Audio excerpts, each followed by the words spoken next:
حضرت ابو سعید خدری رضی اللہ تعالیٰ عنہ حدیث کے راوی ہیں، بخاری میں موجود ہے۔ ارشاد فرماتے ہیں کہ ہم ایک سفر پہ تھے، واپس آ رہے تھے، ایک جگہ رات کو قیام کیا، سونا تھا، بستی تھی۔ بستی کے لوگوں نے نہ کھانا پوچھا نہ پانی پوچھا، کوئی ضیافت نہیں کی۔ آدھی رات کا وقت آیا، ایک بندہ دوڑا دوڑا آیا، کہنے لگا ہمارے سردار کو بچھو نے کاٹ لیا ہے، تم میں سے کوئی بندہ دم درود کر لیتا ہے؟ تو ایک صحابی کہنے لگے کر تو لیتے ہیں، پر تم نے چونکہ ہمیں کھانا پانی تک نہیں پوچھا، تم اگر دم کراؤ گے تو مفت نہیں کریں گے۔ بخاری پڑھ رہا ہوں، پیسے لگیں گے۔ کتنے پیسے؟ بکریوں کا ایک ریوڑ پورا۔ شارحین نے لکھا 40 بکریاں، کتنے دما دیاں؟ او بھائی اس سے کوئی بندہ جواز نہ لے کہ پیسے لینے جائز ہیں، اس سے جواز نہ حاصل کرے۔ آپ بات کو سمجھیں، پس منظر کیا ہے؟ پانی تک نہیں تم نے پوچھا۔ کچھ لوگوں کا علاج ہوتا ہے، انہوں نے کہا پیسے لیں گے، دم کر دیں گے۔ صحابی نے کہا، حضرت ابو سعید خدری رضی اللہ تعالیٰ عنہ فرماتے ہیں وہ چونکہ تنگ تھے، بچھو کاٹ کے، اور سردار کو کہا چل تو صحیح نا۔ وہ صحابی گئے، سورہ فاتحہ پڑھ کے دم کیا، اور حدیث بخاری سے میں آپ کو دکھاؤں گا۔ لوگ کہتے ہیں دم کدھر سے آ گیا؟ بخاری پڑھ رہا ہوں، صحیح بخاری۔ شفا تو اللہ نے دینی ہے نا، رب کریم نے شفا دے دی۔ بکریاں لے لی، آ گئے جہاں آرام کر رہے تھے اس جگہ۔ صحابہ میں اختلاف ہو گیا، کچھ کہنے لگے بکریاں لینی چاہیے تھی، کچھ کہنے لگے نہیں لینی چاہیے تھی۔ حضرت ابو سعید خدری رضی اللہ تعالیٰ عنہ فرماتے ہیں پھر ہم نے فیصلہ کیا چپ کر کے سو جاؤ، صبح حضور کی بارگاہ میں جائیں گے۔ اگر کریم نے کہا لینی چاہیے تھی پھر تو موج بن گئی، اور اگر کہا نہیں لینی چاہیے تھی تو بکریاں ہانک کے واپس کر جائیں گے۔ مسئلہ کیا ہے؟ کہتے ہیں صبح گئے حضور کی بارگاہ میں، جا کے مسئلہ عرض کیا، یا رسول اللہ انہوں نے بھی پانی کوئی نہیں پوچھا تھا، ہم نے بھی کہا دم کریں گے تو پیسے لیں گے، تو ہم نے یہ بکریاں لی ہیں۔ شارحین لکھتے ہیں 40 تھی شاید۔ تو یا رسول اللہ اب کیا کریں؟ حضور مسکرانے لگے، اور مسکرا کے پوچھا اچھا پڑھا کیا تھا؟ یا رسول اللہ سورہ فاتحہ۔ فرمایا سکھائی کس نے تھی؟ کہ یا رسول اللہ آپ نے۔ فرمایا پھر آدھی بکریاں میری ہیں آدھی تمہاری ہیں۔ اگر آج یہ ارادہ کر لینا کہ ہم نے لوگوں کو آسانیاں دینی ہیں، تو میرا یہ خیال ہے کہ صبح خیر نہیں خیر کثیر بٹنی شروع ہو جائے۔ اگر ہم یہ ارادہ کر لیں کہ میں نے لوگوں کو آسانیاں، وہ ہمارا مزاج نہیں نا، ہم آسانی لینا چاہتے۔ اگر ہم بحیثیت مسلمان تھوڑی تھوڑی خدمات سر انجام دینا لگے، تھوڑا تھوڑا سوچنے لگے، لیکن رسول کریم کی سوچ مبارک کیا ہے؟ بدر کے لوگ قیدی ہو کے آ گئے، کفار تھے وہ۔ اب حضور نے فرمایا فیصلہ یہ ہوا مجلس شورا میں، صحابہ کی میٹنگ میں، کہ فدیہ دیں گے اتنے اتنے پیسے تو آزاد کر دیے جائیں گے۔ کچھ لوگ ایسے تھے جو فدیہ نہیں دے سکتے تھے، لیکن حساب کتاب لکھنا پڑھنا جانتے تھے۔ اب حساب کتاب کی تو دین میں بھی ضرورت ہوتی ہے نا، آپ کو وراثت تقسیم کرنی ہے، کئی کام کرنے ہیں، تو نبی پاک علیہ الصلوۃ والسلام نے بھی نا وہاں امت کا سوچا، اور میں تم اس طرح کرو، مسلمانوں کے 10 بچوں کو لکھنا پڑھنا سکھا دو، میں تمہیں آزاد کر دیتا ہوں۔ بحیثیت قوم کی فلاح و بہبود کے لیے جو نبی پاک کے نظریات ہیں، جو حضور کے افکار ہیں، ان 10 بچوں کو لکھنا پڑھنا سکھا دو۔ یار میری سوچ ہمیشہ یہ رہتی ہے کہ میرے بچے لکھ پڑھ جائیں۔ یہ کیوں نہیں سوچتا کہ میرے محلے کے سارے بچے اگر پڑھ جائیں گے تو یہ محلہ پڑھے لکھے لوگوں کا محلہ کہلائے گا، میرے سمیت لوگ کہیں گے کہ بڑی سست آبادی ہے۔ میری سوچ کیوں اڑ جاتی ہے کہ فقط میرا ہی بچہ آگے نکلے، تو اپنے فیض کو کھول کے عام کیوں نہیں کرتا؟ تو یہ کیوں نہیں سوچتا کہ جو شجر سایہ دار ہوتا ہے نا میرے بھائی، وہاں جو بھی آتا ہے وہ پھل کھا کے جایا کرتا ہے، وہ جو بھی آتا ہے وہاں پھل کھاتا ہے۔ اپنا ایک ذہن بنائیں نفع دینے کا، ایک سوچ بنائیں کسی کا فائدہ کرنے، ارادہ کرے کسی کے کام آنے کا، کسی کے لیے بہتری کرنے کا، کسی کے لیے آسانیاں فراہم کرنے کا، کسی کو سہولت دینے کا۔ میرے رسول کریم سید عالم صلی اللہ علیہ وسلم نے توجہ دلاتے تھے۔ حضور علیہ السلام نے فرمایا درخت بھی لگاؤ، کھیتیاں بھی لگاؤ۔ یا رسول اللہ صلی اللہ علیہ وسلم کچھ ملے گا؟ تو حضور نے فرمایا اس کھیت سے، اس درخت سے جب تک کوئی جاندار فائدہ اٹھاتا رہے گا، اللہ تمہارے نام اعمال میں نیکیاں درج فرماتا رہے۔ کوئی درخت ہی لگا دو، کچھ کار ہی دو۔ محمود غزنوی گزر رہے تھے، تو ایک بوڑھے کو دیکھا، اس کے ہاتھ کامتے ہیں تو پھر بھی وہ زمین کھود رہا ہے اور ایک درخت لگا رہا ہے۔ تو محمود غزنوی اس بوڑھے کو دیکھ کے نا تو بڑے حیران ہوئے، اس کے قریب گئے۔ تو دو قسم کی سوچیں ہوتی ہیں نا، ایک یہ سوچ ہوتی ہے کہ بڑا لالچی ہے، اس عمر میں بھی یہ کیا کر رہا ہے، یہ بھی سوچ ہوتی ہے۔ اور ایک سوچ یہ ہوتی ہے کہ یار کتنا بھلا آدمی ہے، دیکھو اب بھی محنت کر کے گزر رہا۔ سوچ ہی ہے نا، منفی کر لیں یا مثبت کر لیں۔ تو محمود غزنوی آگے بڑھے، اور آگے بڑھ کے نا تو آپ اس بوڑھے سے کہنے لگے کہ بابا یہ کیا کر رہے ہو؟ تو کہنے لگے میں درخت لگا رہا ہوں۔ تو کہنے لگے بزرگوں اب آپ کی جو عمر ہے نا، یہ عمر نہ تو آپ اس کے پھل کھا سکیں گے، نہ چھاؤں میں بیٹھ سکیں گے، اور آپ کو تکلیف بھی بڑی ہے۔ تو بابا جی محمود کو جانتے ہی نہیں تھے، پلٹ کے کہنے لگے بیٹا چلو میں نہیں پھل کھاؤں گا تو میرے پوتے تو کھائیں گے نا، میرے نواسے تو کھائیں گے نا، تو آپ چھوڑے مجھے، میں تو اگلی نسلوں کا بھلا کر رہا ہوں۔ اب یہ سوچ ہماری بڑی کم ہوتی ہے، یہ بڑی کم سوچ ہوتی، پوتے کھائیں گے نواسے کھائیں گے۔ تو محمود غزنوی بادشاہ تھے، بڑے راضی ہوئے، کہنے لگے یار بابا تیری تو سوچ بڑی شاندار ہے، قوم کا نفع کرنے والی سوچ ہے۔ اس نے کہا ایک تھیلی اشرفیوں کی بابا جی کو دے دو۔ بابا جی نے نا وہ تھیلی اشرفیوں کی جب قبول کی، پکڑی، تو بابا جی بڑے مسکرائے۔ محمود کہنے لگا کیا ہوا؟ تو فرمانے لگے بیٹے تم نے تو کہا تھا کہ میں اس کا پھل نہیں کھاؤں گا، میں نے تو ابھی لگایا نہیں ہے، اللہ نے پھل مجھے پہلے ہی عطا فرما دیا ہے۔ تم تو کہہ رہے تھے کہ پھل نہیں کھاؤں گا، ابھی تو لگایا نہیں تو اللہ نے پھل دے دیا۔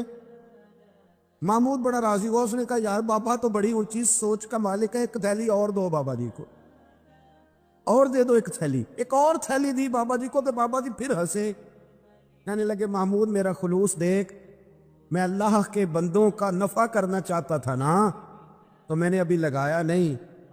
لوگوں کے باغ میں سال میں ایک دفعہ پھل لگتا ہے، اللہ نے مجھے 2 دفعہ پھل عطا کر دیا۔ محمود نے کہا تیسری بھی دو بھی بابا جی کو تھیلی۔ آپ سوچ تو بنائیں نا صاحب، ہم یہ سمجھتے ہیں کہ شاید یہ محدود ہو جائے گا، میں کسی کے بچے کو پڑھا دوں گا تو شاید وہ میرے بچے کا نصیب لے اڑے گا، میں کسی کو کچھ دے دوں گا تو شاید وہ ادھر سے آ کے نا تو ہمارا کام خراب کر جائے۔ او بھائی ایسا نہیں ہوتا، اس کو سمجھ، میرا رب تو بڑا کریم ہے، تو بانٹتا جاتا ہے تو اللہ تجھے نوازتا جاتا ہے، تو دیتا جاتا ہے تو اللہ تجھے عطا کرتا جاتا ہے۔ آپ یہ ذہن بنائیں، کسی کا فائدہ کرنے کا، کسی کا نفع کرنے کا، کسی کو کچھ دے ڈالنے، کسی کے اوپر رحمت کی برکھا برسانے کا آپ ارادہ کریں، اللہ تبارک و تعالیٰ آپ کو نواز دے گا۔ ہم جہاں بیٹھے ہوتے ہیں نا، لوگوں کو ہماری ضرورت ہوتی ہے۔ حضرت عبداللہ ابن عمر رضی اللہ تعالیٰ عنہ نے ایک 100 دینار الگ کر کے رکھا ہوا تھا، پورا 100 دینار، بہت بڑے پیسے ہوتے تھے اس زمانے میں۔ تو آپ کے بچے کہتے کہ ابا جی یہ پیسے سائڈ پہ کیوں رکھے ہوئے ہیں؟ تو فرماتے پتر یہ میں نے لوگوں کو ادھار دینے کے لیے رکھے ہوئے۔ خاصی مشکل بات نہیں کر دی میں نے، ہماری تو دکانوں پہ لکھا ہوا ہے ادھار بند ہے، موٹا کر کے لکھا ہوا ہے ادھار بند ہے، یعنی نقد والے آ جاؤ، ادھار والے بالکل نہ آنا۔ تو ادھار کون لیتا ہے؟ امیر آدمی۔ اور بھائی سنیں، ادھار کون لیتا ہے؟ غریب آدمی۔ اور ہمارا کیا حال ہے کہ ہم کہتے ہیں بھائی وہ یہ نہیں کہہ رہا کہ مجھے بھیک دے دو، وہ کہہ رہا یار ذرا مہربانی کرو، میں نا یہ میرے دوست کہنے لگے کہ وہ کیا بنا ہے، سنا تھا ایک شخص کو پھانسی ہونے لگی، عدالت کا فیصلہ ہے۔ میں نے کہا یہ وہ لوگ تبصرہ کرتے جو پیٹ بھر کے روٹی کھاتے ہیں، یہ ان لوگوں کا تبصرہ ہے، وہ پیٹ بھر کے روٹی کھاتے ہیں، رات تبصرہ کریں گے، فیس بک پہ اپنی رائے دیں گے۔ لیکن جو آدمی آدھا کلو گھی صبح فیکٹری جانے سے پہلے گھر دے گیا تھا نا، وہ جب رات کو آتا ہے تو اس کی بیوی ڈرتے ہوئے اسے یہ نہیں کہتی کہ وہ عدالت کے فیصلے کا کیا بنا ہے، اس کی بیوی تو اس کو کہتی ہے کہ وہ جو آپ گھی لائے تھے وہ ختم ہو گئے۔ اور سویرے بچوں نے جب سکول جانا ہے تو پراٹھے بنانے کے لیے میرے پاس گھی کوئی نہیں، یقیناً آپ کو تکلیف ہوگی، تو اب کرنا کیا ہے؟ تو میرے بھائی ان کو کہاں تبصرہ یاد رہتا ہے کہ آج نئی بات کیا ہوئی ہے، تو کوئی نئی خبر سناؤ، تو اور پھر سناؤ، تو کوئی نئی تازی، یہ باتیں تو ان کو یاد رہتی ہیں جو پیٹ بھر کے کھاتے، جن کو پھر کوئی فکر نہیں۔ ان لوگوں کے یہ کام ہے، وہ کریں گے سیاسی تبصرے، وہ کسی شخص نے کیا خوب کہا تھا کہ غربت نے میرے بچوں کو تہذیب سکھا دی، اب سہمے ہوئے رہتے ہیں شرارت نہیں کرتے۔ غربت نے میرے بچوں کو تہذیب سکھا دی، وہ اب سہمے ہوئے رہتے ہیں، وہ شرارت نہیں کرتے۔ وہ نہیں شرارت کرتے اس لیے کہ وہ تو کونے میں لگے بیٹھے ہیں کہ کسی غریب کا کھلونا نہ ہمارے ہاتھ سے ٹوٹ گیا، وہ سہمے ہوئے رہتے، وہ شرارت نہیں کرتے۔ تو میرے عزیز، حضرت عبداللہ ابن عمر 100 دینار ہے، ابا جی یہ کس لیے ہے؟ تو فرماتے یہ میں نے ادھار دینے کے لیے رکھا ہوا ہے۔ حضور کیا مطلب؟ فرمایا میرے نبی پاک علیہ السلام نے فرمایا ہے کہ کسی بندے کو تم نے اگر قرض لینا ہو نا تو وہ غریب ہو تو اس پر تم آسانی کرنا، اور جتنے پیسے تم نے لینے ہوئے اگر وہ تنگ دست ہو تو آسانی کرنا۔ فرمایا جتنے پیسے تم نے لینے ہوئے، جتنے دن گزر گئے، اللہ روزانہ اتنے پیسے صدقہ کرنے کا تمہیں ثواب عطا فرمائے گا۔ تو میں نے یہ غریبوں کی مدد کے لیے رکھے ہوئے ہیں۔ کوئی غریب لے جاتا ہے اپنا کام چلا لیتا ہے، پھر وہ واپس کر دیتا ہے تو میں کسی نئے کو دے دیتا ہوں، تو اپنا کام چلا لیتا ہے یارو۔ ہاں کچھ لوگ ایسے ہوتے ہیں جن کے جنازوں پہ لوگ آ کے بتاتے ہیں، جنازوں پہ آ کے بتاتے ہیں کہ جب میری بیٹی کی شادی تھی تو یہ بابا رات کی تنہائی میں آیا تھا۔ جنازوں میں آ کے لوگ بتاتے ہیں کہ ہاں فلانی سردیوں میں جب میرے کپڑے میرے پاس موجود نہیں تھے تو یہ آیا تھا مجھے جوڑا دینے۔ اور پھر لوگ بہت بڑے پروفیسر، لیکچرار، عالم فاضل آ کے بتاتے میرے پاس کتابوں کے پیسے کوئی نہیں ہوتے تھے، اور یہ مرد قلندر تھا جو ہر امتحان سے پہلے آتا تھا اور آ کے مجھے کہتا تھا کہ یہ پیسے رکھ لو، کوئی نہیں میں لے لوں گا، واپس ہو جائے گا۔ یار آپ کسی کو آسانی دینے کا ارادہ تو کریں۔ مسلم شریف کی حدیث ہے، میرے رسول کریم سید عالم صلی اللہ تعالیٰ علیہ وسلم نے ارشاد فرمایا کہ تاجر قیامت میں اللہ کی بارگاہ میں کھڑا کیا جائے گا تو اللہ فرمائے گا جاؤ میں نے تمہیں جنت دے دی، جاؤ جنت میں۔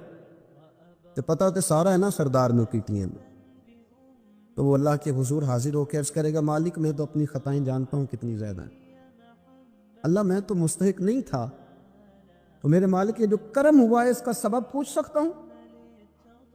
سبب کیا ہے اس کرم کا، اس رحمت کا؟ تو رب کریم ارشاد فرمائیں گے کہ جب تم نے دکان پہ جو سیل مین رکھے ہوئے تھے، جب تم ان کو بھیجتے تھے لوگوں سے پیسے لانے کے لیے، کیا ریکوری کرنا کہتے کہ گرائی بھی آخر ہے، تو وہ جب تم بھیجتے تھے لوگوں کو تو کیا کہہ کے بھیجتے تھے؟ ذرا بتاؤ تو صحیح، تاجر ہے، سادہ آدمی ہے، تو وہ کہتا ہے اللہ میرے دل میں تیرے بندوں کا بڑا خیال تھا تو میں یہ کہہ کے بھیجا کرتا تھا کہ جس کے پاس ہوئے اسے لے لینا،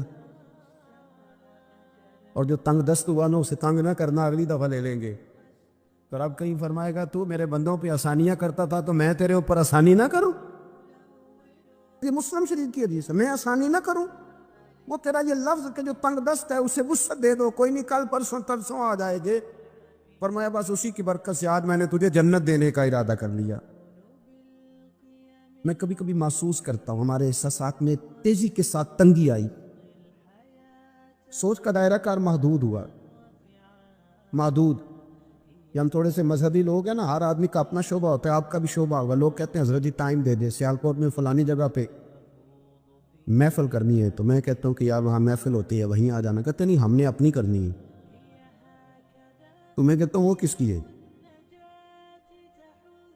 یعنی وہ جو آپ نے اپنی کرنی ہے، یعنی اس مسجد میں آپ آئے تھے تو اب آپ اس مسجد میں بھی آئیں، تو صاحب میں آپ کے محلے میں آتا جی وہ مسجد جو تھی نا وہ جنوب والی تھی، اب شمال والی میں ٹائم دے، وہ ان کی مسجد میں آپ آئے تھے، فلانے علامہ صاحب کی ہماری تو نہیں آئے۔ اور میں نے کہا یار بس کرو، مسجدیں بھی اب تقسیم ہونے لگ گئی، یہ بھی تقسیم ہوگی کہ وہ اس کی اور یہ اس کی ہے۔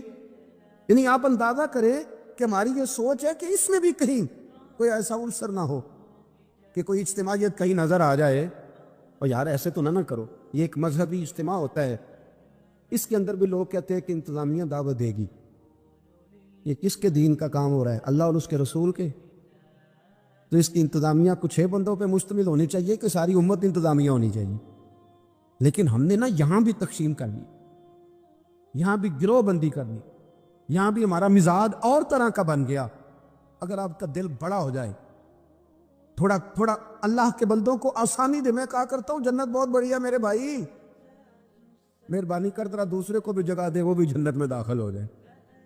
وہ بڑی وسیع ہے، تو تھوڑی مہربانی کر، اتنا محدود نہ کر اس کو، تھوڑی سی نا آسانی کر۔ اللہ بڑا کریم ہے، جگہ دے انشاءاللہ تعالیٰ۔ جو کسی اور کا مرید ہے وہ بھی جنت میں جائے گا اللہ کی فضل، وہ بھی جائے گا، پر تھوڑی گنجائش دے، محل دے کے وہ بھی جائے گا۔ نے تو بڑا محدود کر کے رکھا ہوا، میرا خیال ہے مشکل سے 25-30 لوگ ہیں اگر ہم جانے تو اپنے محلے میں سے، باقی تو سب کے لیے ہم نے بین کر دیا۔ خدا را یوں نہ کرے، اس سے دقت ہوگی۔ داتا گانی بخش علی حجویری رحمت اللہ تعالیٰ علیہ کشف المعجوب میں فرماتے ہیں کہ ایک شخص نہ پہاڑ کی چوٹی پہ عبادت کرتا تھا، تو لوگ اس سے ملنے کے لیے جایا کرتے تھے۔ تو رستے میں نا ڈھلان بڑی سخت تھی، لوگ اس کے اوپر سے جب چڑھ کے جاتے نا تو اکثر لوگ گر جاتے۔ اس کے دل میں ایک دن خیال آیا کہ یہ ڈھلان نہ ہوتی تو کیا ہوتا۔ تو رب کریم نے اس وقت کے پیغمبر علیہ السلام کو وہی فرمائی کہ اسے کہو تو میری تخلیق پہ اعتراض کرتا ہے، نہ ہوتا تو کیا ہوتا۔ فرمایا اسے کہہ دو کہ تیرا نام میں نے اپنے نیک بندوں کی صف سے کاٹ کر نافرمانوں کی صف میں لکھ دی، وہ کہہ دو۔ اللہ کے نبی نے پیغام دیا تو وہ سجدے میں گر گیا۔ وہ تجھے کیا ہوا؟ کہنے لگا حضور آپ نے کہا ہے نا کہ اللہ نے میرا نام لیا، میں کہاں اور میرے رب نے میرا نام لے لیا ہے۔ حضور چلے میں تو سمجھتا تھا میں کسی کھاتے میں نہیں، اللہ نے میرا نام لے لیا، یعنی میرا نام، اسے تو وجد ہو گیا۔ وہ پیغمبر کی بارگاہ میں عرض کرنے لگا حضور آپ میرا پیغام اللہ کے حضور عرض کر دیں گے؟ کہا ہاں میں کہہ دوں گا۔ تو وہ عرض کرتا ہے حضور اللہ کی بارگاہ میں یہ عرض کیجئے کہ یا اللہ میرے لیے جہنم کا فیصلہ تو ہو ہی گیا ہے، لیکن مالک میرا دل کرتا ہے کہ میرا وجود اتنا بڑا کر دے، اتنا بڑا کر دے، تو قادر ہے اتنا بڑا کر دے کہ ساری دوزخ میں ہی پورا آ جاؤں۔ اللہ میرا دل نہیں کرتا تیرا کوئی اور بندہ جہنم میں جائے، میری طبیعت نہیں مانتی کہ تیرے محبوبوں کا کلمہ پڑھنے والے، تیرے نبیوں کا کلمہ پڑھنے والے دوزخ میں چلے جائے۔ اللہ تو ساری دوزخ میرا وجود بڑا کر کے نا تو بھر دے۔ آواز قدرت آئی، نبی سے فرما دیجئے کہ یہ اگر میرے بندوں سے اتنا پیار کرتا ہے تو میں اس سے پیار نہ کروں؟ اسے کہہ دیجئے اس کے گناہ بھی بخش دیے، اسے ولیوں میں بھی شامل کر لیا، اور قیامت میں یہ جس جس کی سفارش کرے گا اللہ سب کو جنت عطا کر دے گا۔ پر یہ ہے کہ پروگرام ہی نہیں ہے۔ حضرت خواجہ حسن بصری رضی اللہ تعالیٰ عنہ یہ حضرت علی کے شاگرد ہیں، مولا علی شیر خدا کے شاگرد ہیں، اور ایک روایت ایسی بھی ملتی ہے کہ بچپن تھا ان کا تو نبی پاک کے گھر چلے جاتے تھے، تابعی ہے، بہت چھوٹے تھے جب حضور کا وصال ہوا، صحابہ کے شاگرد ہیں۔ ایک دفعہ حضرت ام سلمہ کہتی ہیں کہ نبی پاک صلی اللہ علیہ وسلم کا بچا ہوا پانی پڑا تھا تو وہ بھی حضرت حسن بصری اٹھا کے پی گئے، یعنی حضور علیہ السلام کا جھوٹا پینے کا بھی اللہ نے انہیں لعاب دہن شدہ پینے کا بھی بڑے صاحب بصیرت تھے۔ ایک بہت مالدار 30 سال کا نوجوان آ گیا، عبد الواحد زید، حضور میں نے مرید ہونا ہے۔ آپ نے فرمایا تو میرا بھائی بن جا، مجھ سے دین سیکھ، مرید ہو کے کیا کرے گا؟ کہنے لگا حضور میں باریکی تک پہنچ گیا ہوں، بھائی تو شریک ہوتے ہیں، تو مجھے بھائی نہ بنائے، مجھے غلام بنائے، تابع داری وہی کر سکتا ہے جو غلامی کرے، بھائی تو شریک ہوتے ہیں، وہ تو مقابلہ کرتے ہیں، غلام بنائے۔ حضرت حسن بصری، حضرت عبد الواحد بن زید رحمۃ اللہ علیہ فرماتے ہیں میں کروڑ پتی تھا، ہیرے جواہرات کا ٹھکانہ ہی نہیں تھا۔ تو حضرت حسن بصری رحمۃ اللہ علیہ فرمانے لگے تیرا میرا سٹیٹس ایک نہیں، تو میرا غلام کیسے بنے گا؟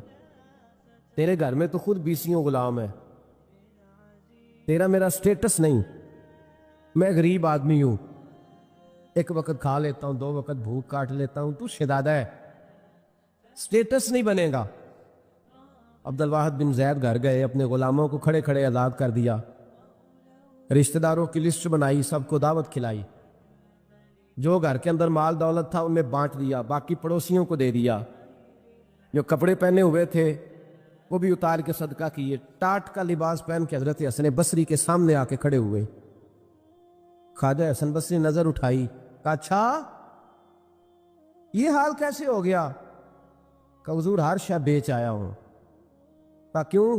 فرمانے لگے آپ نے کہا تھا تیرا میرا سٹیٹس نہیں، اب تو ایک ہو گیا نا، اب تو سٹیٹس ایک ہو گیا نا، اب غلامی ملے گی؟ آپ نے فرمایا 3 شرطوں پہ قائم رہنا، 3 شرطوں پہ۔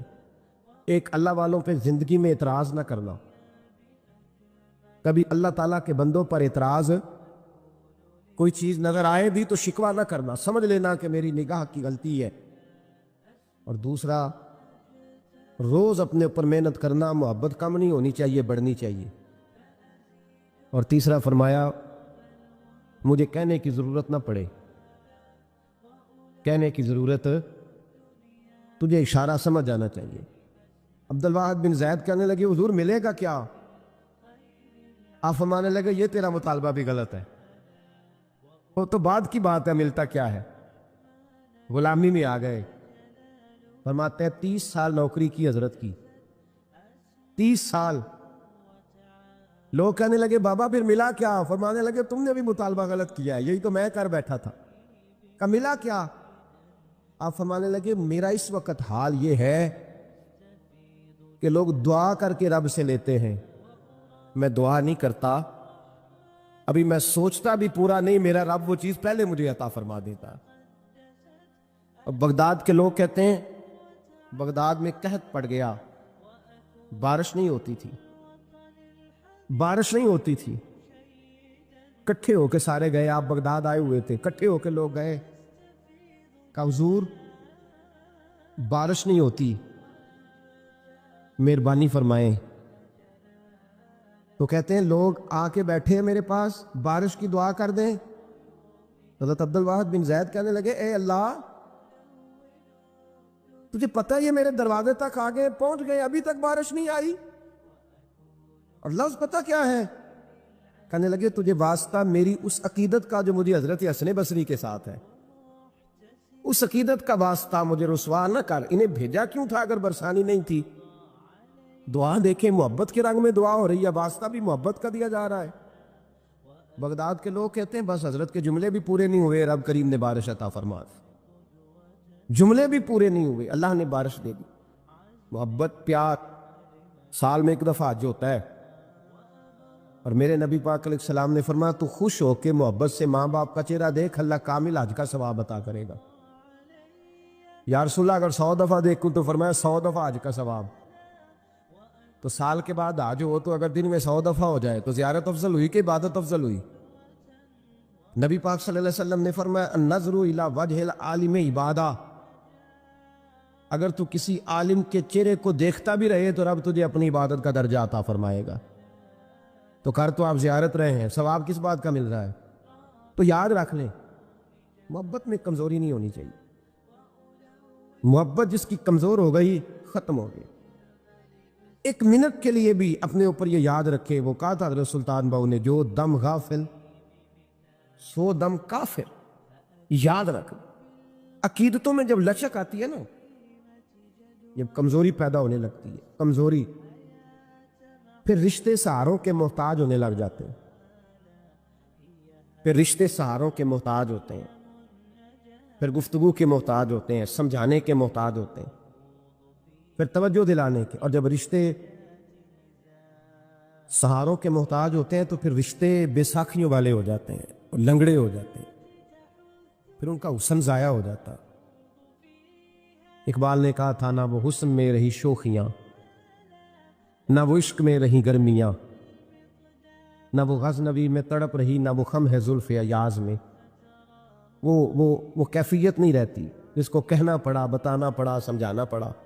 اس نے تو بیساکھی مانگی ہے، بیساکھیاں نہ مانگے، اپنی محبت کو دوام دے، روز نئے سے نیا زاویہ۔ کسی نے حضرت ابو بکر صدیق رضی اللہ تعالیٰ عنہ کے بارے میں بڑا خوبصورت جملہ لکھا ہے، انہوں نے لکھا ہے قریب رہنے والے کی محبت کم ہوتی ہے۔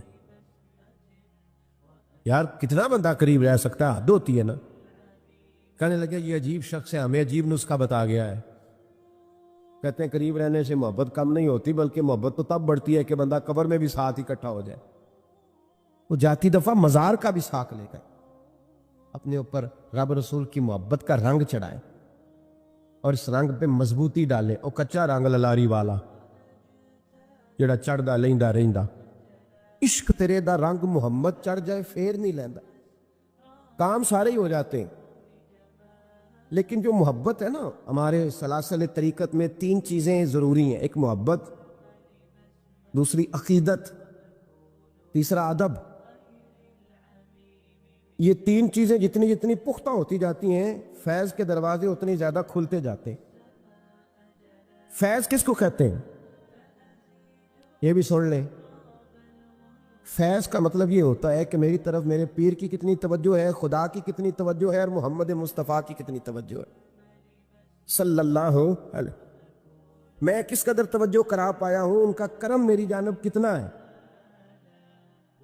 محبت والے پہ توجہ کتنی ہے؟ محبت والے پہ تمام صحابہ کو میرے نبی پاک صلی اللہ علیہ وسلم نے فرمایا میرا ابو بکر اس طرح ہے کہ میں ابو بکر میں سے ہوں، ابو بکر مجھ سے ہے۔ عمر کو دیکھ کے شیطان رستہ بدل جاتا ہے، عثمان سے فرشتے حیا کرتے ہیں، جس کا میں مولا اس کے علی بھی مولا۔ فضیلت بیان کی، ان تمام صحابہ نے عمل کیے ہیں، بدر میں گئے، احد میں گئے، خندق میں گئے، حنین میں گئے، ان کے اعمال ہیں۔ حضرت اویس کرنی رضی اللہ تعالیٰ عنہ کا کوئی اس طرح کا عمل نہیں، نہ تبلیغ میں، نہ جہاد میں، نہ کسی اور جگہ۔ مجبوری بڑی تھی، یہ سارے عمل اس لیے۔ اب یہاں کوئی بندہ یہ ترجمہ نہ کر لے کہ جی عمل نہ کرو، خالی محبت کرو۔ ان کی مجبوری تھی، ان کی والدہ علیل تھی تو ان پر پابندی تھی، حضور کے حکم کی، وہ آئے نہیں۔ لیکن محبت جوش پہ تھی تو محبوب نے باقیوں کا اجر بیان فرمایا، کرن کی طرف منہ کر کے حضور نے اپنے گریبان مبارک کے بٹن کھول لیے اور ٹھنڈی ٹھنڈی آہیں بھرنے لگے۔ یا رسول اللہ کیا ہوا؟ فرمایا ادھر میرا ایک دیوانہ رہتا ہے تو وہاں سے مجھے ٹھنڈی ہوائیں آتی ہیں۔ محبت کا اجر ہے، محبت کا اجر۔ جو عمل کرنے والے تھے ان کو حضور نے ثواب بتلایا ہے، ثواب بتلایا، اور پھر اس محبت کرنے والے کا اجر بیان کیا۔ اس کا یار اتنا اجر رکھ دیا، اتنا اجر رکھ دیا۔ جو محبت کرنے والے تھے ان کا اجر کیا بیان کیا؟ حضور نے فرمایا علی اور عمر میرا جبہ لے کر کے جائیں۔ حضرت عبد الرحمن ابن عوف جیسے لوگ جو عشرہ مبشرہ میں سے ہیں، وہ منتیں کر رہے ہیں کہ حضور کا کرتا مل جائے، کرتا۔ یہاں لوگ بھاگ رہے ہیں کہ نبی پاک صلی اللہ علیہ وسلم کے وضو کے بچے ہوئے پانی کا تھوڑا سا حصہ مل جائے۔ ایک منہ مبارک کے لیے صحابہ تڑپ رہے ہیں کہ ایک بال مبارک، منہ مبارک نصیب ہو جائے۔ اور وہ جو محبت کرتے ہیں اور دور رہتے ہیں، ان کو میرے مصطفیٰ نے فرمایا میرا جبہ لے جاؤ۔ اور ڈیوٹی کس کی لگائی؟ فرمایا علی جائے اور عمر جائے، دے کے آئے۔ خشک لوگ زندگی گزارنے لگے ہیں، محبت کا سوتا ہی خشک ہو گیا ہے۔ موٹا موٹا سا عمل، موٹی موٹی سی بات کرو۔ تمام صوفیاء نے اپنی زندگی لگائی اس کام پہ دی ہے۔ وہ کہتے ہیں تیری عبادت ناقص ہو کے بعض اوقات واپس لوٹ آتی ہے، ضائع ہو جاتی ہے۔ محبت ناقص نہیں ہوا کرتی۔ محبت میں تو کوئی گناہگار بھی ہو جائے تو میرے رسول فرماتے ہیں غلطی ہو گئی تو کیا ہوا، خدا سے بھی پیار کرتا ہے، محمد مصطفیٰ سے بھی پیار کرتا ہے۔